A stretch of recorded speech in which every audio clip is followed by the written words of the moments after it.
छिंदवाड़ा के मेयर ने गजब कर दिया है।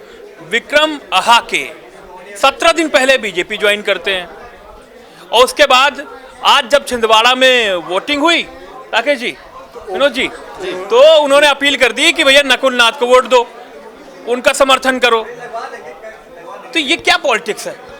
देखिए, विक्रम अहाके जब ये पूरा कमलनाथ एपिसोड चल रहा था, मुझे याद है उस दौर के भी उनकी बाइट आई थी और उस समय भी उन्होंने ये चर्चा चल रही थी कि विक्रम अहाके कमलनाथ के पीछे पीछे ये भी बीजेपी का दामन थामेंगे। लेकिन ऐसा कुछ हुआ कि कमलनाथ भी नहीं गए और ये भी रुक गए, कहे कि नहीं, हमारी निष्ठा पूरी कमलनाथ में है, छिंदवाड़ा में है। और चूंकि उसके बाद नहीं, निष्ठा मैं बता रहा हूँ आपकी निष्ठा, उनकी निष्ठा भी बता रहा हूँ। लेकिन जैसे ही अभी 17 दिन पहले चुनाव से 17 दिन पहले वो उनकी निष्ठा बीजेपी में हो जाती है और वो बीजेपी का दामन थाम लेते हैं। लेकिन आज जब चुनाव था और उसके बाद फिर अभी वो घुटन महसूस हो रही थी, पता नहीं कौन सी घुटन थी, दबाव था ईडी का, सीबीआई का या जिसका भी, उस दबाव में घुटन महसूस कर रहे थे और वो घुटते घुटते फिर अंततः उन्होंने नकुलनाथ को वोट मतदान करने की अपील कर दिया है। और उन्होंने अपने सबसे गौर करने वाली बात है कि उन्होंने जो अपने सोशल मीडिया पे डीपी लगाई हुई है, वो बैठे हुए हैं और नकुलनाथ और कमलनाथ को देख रहे हैं। उनका कहना यह है कि जब 17 दिनों में मैंने पूरी तरह से चिंतन करने के बाद मैं ये पाया कि मैं बीजेपी में कहीं नहीं हूँ, सत्ता के जो लोग सुख भोग रहे हैं वही भोग रहे हैं, हमारे आने के बाद हमारी कोई स्थिति नहीं है। और जिसने हमें इतनी यहाँ तक पहुँचाया, जो व्यक्ति मान सम्मान दिया, जिसकी बदौलत मैं हूँ, आज मैं उसी को छोड़ रहा हूँ। इसलिए मैं फिर से नकुलनाथ को कर रहा हूँ। जमीर जग गया कि चेहरा बहुत उतरा हुआ था विक्रम साहब का। और क्या अंदर के, आप तो असाइनमेंट के हैं, अंदर की खबर क्या है? अंदर की खबर ये है कि जब पहली बार खबर आई कि नकुलनाथ जो कमलनाथ जी के जो साथी हैं, साथी भी कह सकते हैं आप इनको, महापौर जो हैं और काफ़ी टाइम से थे, ये 3-4 लोग बहुत ही खास हैं जो 40-45 साल से हैं, उनमें से एक ये भी हैं, ये भी मतलब कमलनाथ के नज़दीकी कहे जाते हैं। तो जब खबर आई हमारे पास, धमकाया गया क्या? सीधी बात करें। देखिए, धमकाया गया है या नहीं गया है वो तो सीधे तौर पर नहीं कह सकते, लेकिन हाँ, जिस तरीके से छापे पड़ने शुरू हुए, पुलिस पहुंची कमलनाथ जी के यहाँ, उनके तो बाद में पहुंची, 17 दिन पहले ज्वाइन कर नहीं, सुनिए तो सही, प्लानिंग तो थी पहले से, क्योंकि एमपी में कई नेताओं के घर ईडी पहुंची, छत्तीसगढ़ में ईडी पहुंची, तो कहीं ना कहीं इन लोगों को डर बैठ गया कि भाई कहीं हमारे ऊपर भी मुसीबत ना आ जाए। तो इसलिए उठता है कि नहीं उठता है जमीर जाग गया। नहीं, जमीर, ये एकाएक जमीर जगना कहीं ना कहीं सवाल पैदा करता है। खासकर हम मीडिया के लोग हैं तो हम लोगों को अनायास सवाल उठने लगते हैं और उठना लाजमी भी है, क्योंकि जो आज चुनाव है, छिंदवाड़ा सीट पे वोटिंग हो रही है और आप ये कह रहे हैं कि जनता से आप अपील कर रहे हैं कि आप नकुलनाथ को वोट करिए, मतदान करिए। इसका मतलब ये है कहीं ना कहीं से आप पहले या तो दबाव में बीजेपी के आए हैं, जिस तरह से सब आरोप लगाते रहे हैं, कांग्रेस और तमाम विपक्षी पार्टियां आरोप लगाते रही हैं कि तमाम कांग्रेस के नेताओं पे दबाव है। जीतू पटवारी का बयान आपको बता दूं, अभी 2 दिन पहले आया था और उनका 2 दिन पहले ही हमारे यहाँ जो हमारे संवाददाता हैं भोपाल के, उन्होंने उनका इंटरव्यू किया था। उन्होंने कहा था कि कांग्रेस नेताओं के ऊपर सीबीआई और IT का दबाव है। तो क्या ये सीबीआई IT का दबाव था जो 17 दिन पहले आप बीजेपी में आ गए कमल का फूल खिलाने के लिए, विवेक बंटी साहू का? देखिए, उस दौरान बहुत से लोग, मैं ये नहीं कहूँगा कि 1-2, बहुत से लोग बीजेपी में शामिल हुए, कहीं पे 200, कहीं पे 300, कहीं पे 100, पता चल रहा है लाखों लोग बीजेपी में सब पछता रहे हैं और जब वो वोट पड़ जाएंगे तो और पछताएंगे। एक एक्स MLA थी। ये मैसेज क्या दे रहा है? मैसेज ये दे रहा है कि लोगों के अंदर डर बैठ गया और बचने के लिए वो उधर गए। अच्छा, लेकिन बाद में, अच्छा, वो प्रहलाद पटेल है, मैं प्रहलाद पटेल की बात करूंगा पहले।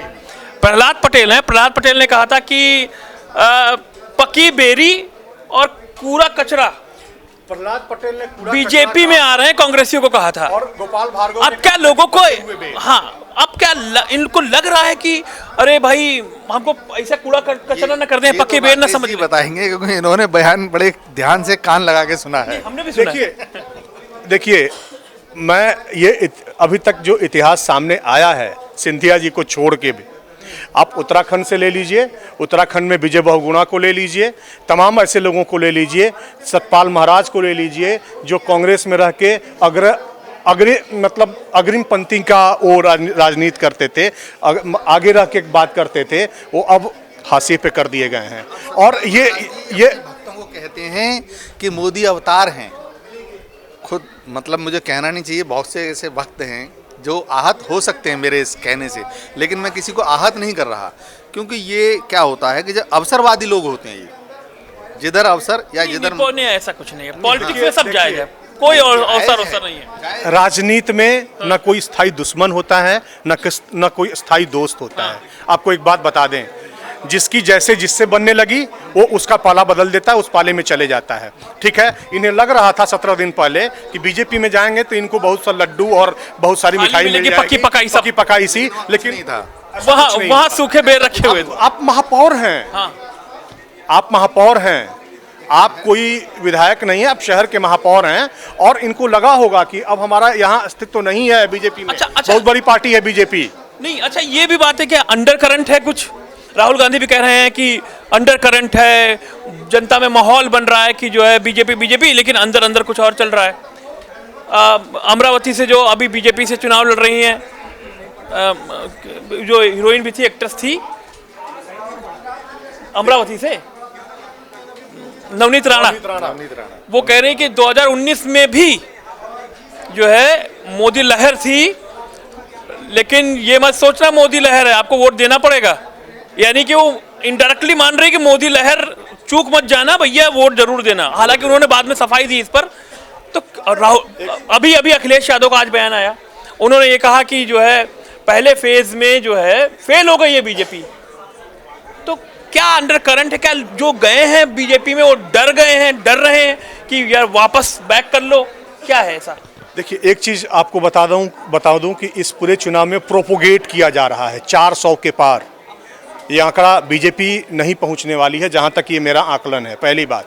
लेकिन उस आंकड़े को पहुंचाने के लिए उस आंकड़े को इस तरह से बताया जा रहा है कि अगर हम 400 नहीं पहुंच पाएंगे, 350 पहुंच जाएं, 330 पहुंच जाएं, वहां तक तो पहुंच ही जाएं। अगर हम अपना दायरा ही रखेंगे 300 तक, तो 200-250 तो सिमट के रह जाएंगे। 400 का दायरा रखेंगे तो 350 तक जाएंगे। तो ये प्रोपोगेंडा जनता के बीच में फैलाया जा रहा है। ठीक है, और उसी प्रोपोगेंडा का असर है कि तमाम जगहों पे लोग मोदी। सिर्फ एक बात और बता दें, मोदी ही एक चेहरा है। मैं तमाम जगहों से बातें आ रही हैं, जो चौपाल आ रहे हैं, सुनने के बाद एक ही चीज़ समझ में आ रही है कि चेहरा एक ही है, नरेंद्र मोदी। उसके बाद कोई चेहरा नहीं है, न उसको स्थानीय मुद्दा है, न कोई स्थानीय नेता है, न स्थानीय चेहरा है। राहुल गांधी कह रहे हैं कि 150 सीटें बीजेपी की आएंगी। देखिए, राहुल गांधी कह रहे हैं, उनका कोई रिसर्च होगा, अपना उनकी पार्टी का रिसर्च होगा, क्योंकि ग्राउंड पे क्या हो रहा है, एक गांव का आदमी है, एक छोटा सा इंटीरियर विलेज है, वहां अगर आप जाइए तो हम मुद्दे स्थानीय मिलेंगे। लेकिन जो साउथ इंडिया जाए, चाहे साउथ इंडिया चले जाइए, उड़ीसा चले जाइए, छत्तीसगढ़ में चले जाइए, हमारे इंटीरियर जिले बहुत से हैं जहाँ लोगों पे तन पे कपड़ा नहीं पहनते हैं, लोग आदिवासियों की तरह रहते हैं। बहुत से लोग ऐसे टीवी नहीं देख पाते। ये बड़े बहस का मुद्दा है जो आप ये बोल रहे हैं, ये छोटे बहस का मुद्दा नहीं है, बहुत बड़े बहस का मुद्दा है। ठीक है, अगर सवाल उठने लगेंगे तो सवाल फिर चले जाएंगे कांग्रेस के शासन तक भी। मैं एक बात जरूर कहूंगा कि जो राहुल गांधी कह रहे हैं कि 150 तक सिमट जाएगी, ये अतिशयोक्ति है। ऐसा तो नहीं है, क्योंकि देखिए मोदी का मैजिक अभी भी है। मोदी का मैजिक है, मोदी को फेस बनाया गया है, वो इसीलिए बनाया गया है क्योंकि इतनी बड़ी पार्टी अगर कोई डिसीजन लेती है और मोदी को फेस बनाती है तो इसमें कुछ न कुछ बात है, और उनको उम्मीद है कि मोदी कम बैक करेंगे। चलिए, चर्चा बहुत लंबी हो गई है। बात छिंदवाड़ा के मेयर से शुरू हुई थी और बात पहुंची कर्नाटका तक पहुंची, बात साउथ इंडिया पहुंची, बात नवनीत राणा तक पहुंची, अंडर करंट तक पहुंची। क्या जो बीजेपी में गए हैं कांग्रेस के लीडर, क्या वो उनमें मलाल है? क्या वो ये सोच रहे हैं कि गलती कर दी आके? क्या चुनाव बाद उनका क्या होगा? क्या वो वापस आ जाएंगे या बीजेपी ऐसा कर देगी उनके लिए कुछ अच्छा पद और प्रतिष्ठा रखे हुए है शायद? आपका क्या कहना है कि जो लोग गए हैं इस चुनाव की घड़ी में, उनको जाना चाहिए था या उनको वापस आना चाहिए? आप कमेंट बॉक्स में हमें लिख के बताइए। नमस्ते।